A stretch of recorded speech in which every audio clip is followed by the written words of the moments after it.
সুপ্রভাত বন্ধুরা, কেমন আছেন সবাই?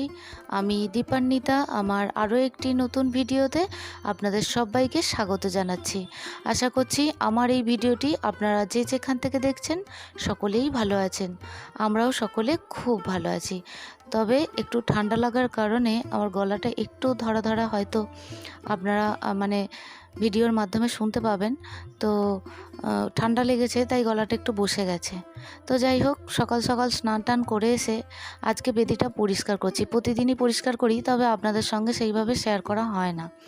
তো বেদিটা পরিষ্কার পরিচ্ছন্ন থাকলে বেশ ভালোও লাগে। আর কি বলুন তো, যে জায়গা পরিষ্কার থাকে বিশেষ করে ঠাকুর ঘর, সমস্ত জায়গা, বাড়ির সমস্ত জায়গায় যদি পরিষ্কার পরিচ্ছন্ন থাকে, সেখানে এমনিতেই বলে মা লক্ষ্মী অচলা হয়ে থাকেন। তো সেই কারণেই সমস্ত জায়গা, শুধু ঠাকুরঘর নয়, আমার বাড়িটাও আমি পরিষ্কার পরিচ্ছন্ন রাখার চেষ্টা করি। তো সেইভাবেই প্রতিদিন নিত্য পুজোতেও আমি এইভাবেই সমস্ত ঠাকুর সরিয়ে পরিষ্কার করে নিই, জানেন। তবে কি জানেন তো, এই যে আমি যে জিনিসটা কিনেছিলাম বেদিতে পাতার জন্য, যে কাপড়ও বলা চলে না, জানেন, এত সুন্দর এই জিনিসটা যে আমার ছেলে পছন্দ করেছিল। তো যখন পরিষ্কার পরিচ্ছন্ন করি, জানেন, এতটুকু বেদির মধ্যে সেট হয়ে বসে থাকে, নড়েও না চড়েও না, বেশ এত সুন্দর যে কি বলবো।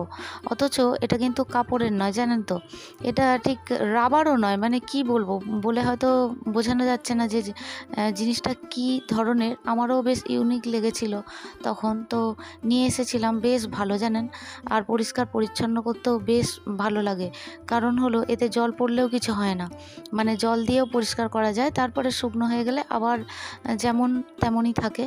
তো কাপড় হলে কি হয়, ধুয়ে পরিষ্কার করে তাকে কেচে ধুয়ে আবার রোদে শুকনো করে আবার পাততে হয়। এটা কিন্তু তেমন কোনো ব্যাপার নয়, এটা খুব সহজেই পরিষ্কার পরিচ্ছন্ন করা যায়। তো চলুন, সমস্ত জায়গাটা আমার পরিষ্কার পরিচ্ছন্ন হয়ে গেল। এরপরে আমি ছাদ থেকে ফুল সমস্ত কিছুই তুলে এনেছি। তো এরপরে চলুন, আরতির প্লেটটা আমি রেডি করে নিই। প্রদীপটা আমি একটু জ্বালিয়ে নিই, কারণ আমি প্রথমেই প্রদীপটা জ্বালিয়ে নিই এই কারণ, আমার ঈশ্বরকে আমি আহ্বান জানাই এবং ঈশ্বরকে জাগিয়ে তোলা বলে। তো ঈশ্বরকে জাগিয়ে দিই, তারপরে আমি আমার পুজো আরম্ভ করি। তো তারপরে দেখুন, আমার ধূপ শেষ হয়ে গেছিলো, তো তাই আমি একটু ধূপের প্যাকেটটা, নতুন ধূপের প্যাকেট তো আমার আনাই থাকে, তো অনেকগুলো বক্স আনা থাকে, তো তার মধ্যেই একটা বক্স বার করে নিয়ে তো ধূপটা জ্বালালাম। এরপরে আমার সিদ্ধিদাতা গণেশকে আমি তিলক পরিয়ে দিচ্ছি। আর যেহেতু আমাদের প্রথম পূজ্য দেবতা আমাদের সিদ্ধিদাতা গণেশ, তো তাই সিদ্ধিদাতা গণেশকে তিলক পরিয়ে দিলাম এবং তার পাশাপাশি আমার বাবা ভোলানাথকেও আমি তিলক পরিয়ে দিলাম। তো চলুন, আমার প্রথম পূজ্য দেবতা সিদ্ধিদাতা গণেশকে দিয়েই আমি পুজোটা স্টার্ট করলাম। তো সিদ্ধিদাতা গণেশকে সাজিয়ে নিই। তো আজকে জানেন, একটু অন্যরকমভাবে ভিডিওটা স্টার্ট করলাম। অন্যরকমভাবে বলতে, প্রতিদিনই আমি সমস্ত কিছু রেডি করে তারপরে আমি পুজোয় বসি। তো আজকে আমি সমস্ত কিছু বেদিটা পরিষ্কার করলাম। তো বেদিটা পরিষ্কার করি, কোনো দিন আপনাদের সঙ্গে শেয়ার করা হয় না, তো আজকে মনে হলো যে না, একটু শেয়ার করি।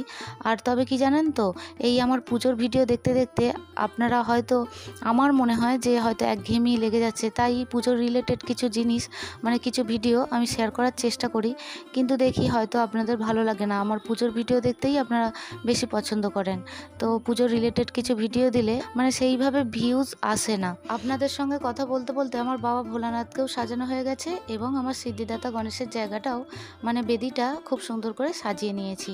তো এরপর বাবা ভোলানাথের মাথায় জল দিচ্ছি, ওং নমঃ শিবায়, ওং নমঃ শিবায়, ওং নমঃ শিবায় বলে।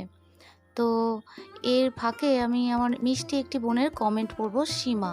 তো সীমা, তুমি লিখেছো যে দিদিভাই, আমি নিত্য পূজার সময় আমি কি লক্ষ্মীর ঘটে জল দিতে পারি? হ্যাঁ গো, অবশ্যই জল দেবে, এতে ভালোই হয়। আর নিত্য পূজার ক্ষেত্রে তুমি শুধু লক্ষ্মীর ঘটে নয়, বাবা ভোলানাথ এবং যে কোনো ঠাকুরের যদি ঘট পাতা থাকে, অবশ্যই তার মধ্যে জল দিও 3 বার। কেন, আগের দিন আমি কারণটা তো বলেইছিলাম যে কেন আমরা লক্ষ্মীর ঘট বা শিবলিঙ্গের মাথায় জল ঢালি, যে কোনো ঘটেই আমরা কেন জল দিই, তার কারণটা আগের ভিডিওতেই আমি শেয়ার করেছিলাম। তো তুমি তো জানোই যে বলে দিয়েছি। তো তুমি অবশ্যই দিও, এবং লক্ষ্মীর ঘটের মধ্যে যখন জল দেবে তখন বলবে যে ওং মহালক্ষ্মী নমো নমো, ওং বিষ্ণু পিয়াই নমো নমো, ওং ধনপ্রদায়ী নমো নমো, ওং বিশ্বজনমী নমো নমো। যদি বলতে পারো তো ভালো এই মন্ত্রটা, আর যদি নাও বলতে পারো ওং মহালক্ষ্মী দেব্যই নমো নমঃ, এটা বলেও তুমি জল দিতে পারো। তো সীমা, তুমি আমার অনেক ভালোবাসা নিও, এত সুন্দর কমেন্ট করেছো এবং তুমি তার সাথে জানিয়েছো যে দিদিভাই তোমার পুজো খুব সুন্দর হয়েছে। অসংখ্য ধন্যবাদ এবং ভিডিওর মাধ্যমে অনেক ভালোবাসা, অনেক আদর জানাচ্ছি। তো এরপরে আরও আমার মিষ্টি কটি বোনের কমেন্ট আছে, সেগুলো আমি পড়ে নেব। তো আমার মিষ্টি একটি বোন জ্যোতি, তো জ্যোতি, আগের ভিডিওতে তুমি জানতে চেয়েছিলে যে আমার গাছের কিভাবে আমি পরিচর্যা করি আর কিভাবে মাটি প্রস্তুত করি। তো মাটি সেইভাবে প্রস্তুত করি না গো, মাটির সঙ্গে সামান্য কিছু কাঠগুঁড়ো আর বালি মিশিয়ে দিই, তবে কাঠগুঁড়ো তো সচরাচর পাওয়া যায় না, তো তাই একটু বালি মিশিয়ে দিই। তো বালি মিশিয়ে তার মধ্যে ওই ডিএপি, NPK 10-26-26 আর সর্ষের খোল পচা।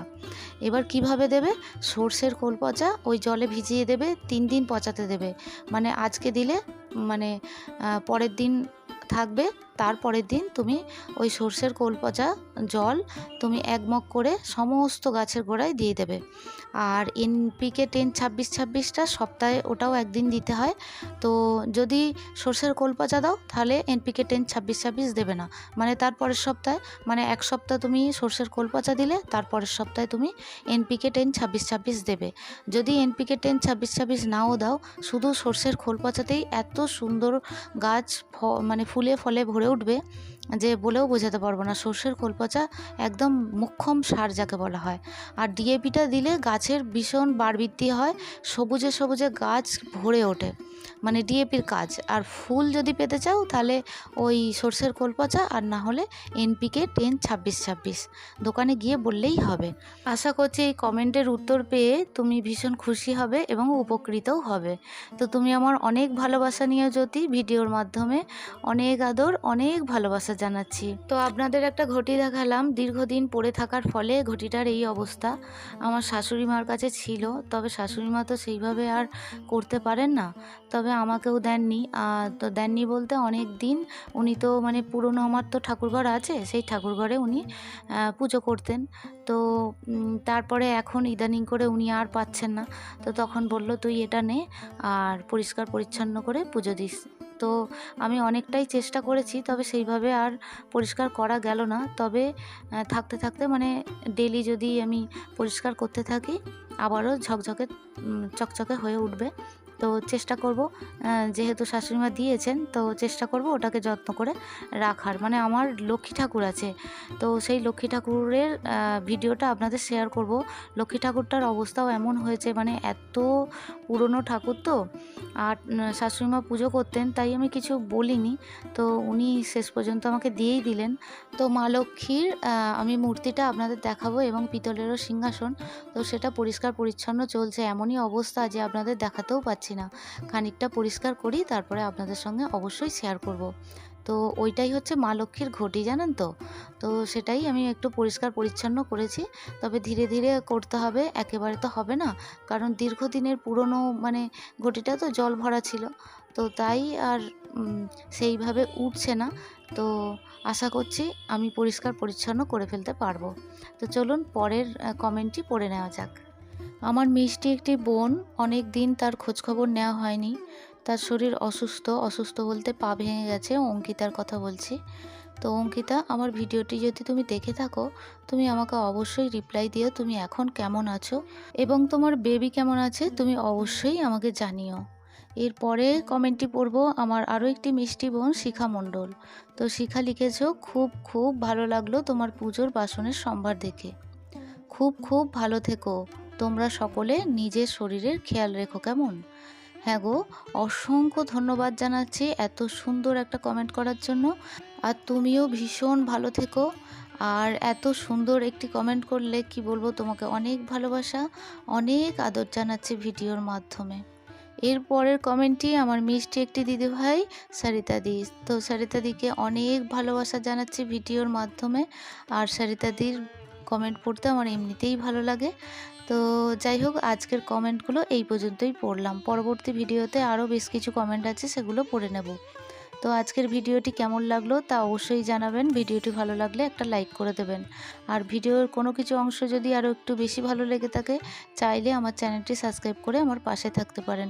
অলরেডি যারা আমার এই চ্যানেলটি সাবস্ক্রাইব করছেন বা করে রেখেছেন, তাদের জন্য জানাই অসংখ্য ধন্যবাদ এবং অনেক ভালোবাসা।